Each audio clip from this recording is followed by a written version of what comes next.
सोलापूर शहर गुन्हे शाखेने अवघ्या काही दिवसात मोठी कामगिरी करत ज्वेलर्स दुकानात पिस्टलचा धाक दाखवून जबरी चोरी करणाऱ्या 2 सराईत गुन्हेगारांना जेरबंद केले आहे। 13 जून रोजी सोलापूरच्या 70 फूट रोडवरील शिवकुमार ज्वेलर्स येथे 3 आरोपींनी ॲक्सेस स्कूटीवर येत दुकानात प्रवेश केला आणि पिस्टलचा धाक दाखवून 2 सोन्याचे नेकलेस लुटून पलायन केले होते। या घटनेनंतर गुन्हे शाखेने 4 विशेष तपास पथके तयार करून तब्बल 250 सीसीटीव्ही फुटेजची तपासणी केली। गोपनीय माहितीच्या आधारे अक्कलकोट रोडवरील महालक्ष्मी मंदिराजवळ सापळा रचून जिलानी दामटे आणि साहिल उर्फ भाई नंदियाल या दोघांना ताब्यात घेण्यात आले।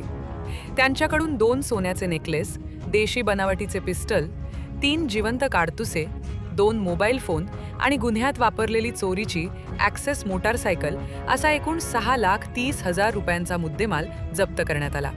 या गुन्ह्यातील तिसरा आरोपी रेहान उर्फ जड्या लडाफ याचा शोध सुरू असून ही कारवाई पोलीस आयुक्त एम राजकुमार यांच्या मार्गदर्शनाखाली शहर गुन्हे शाखेने केली आहे।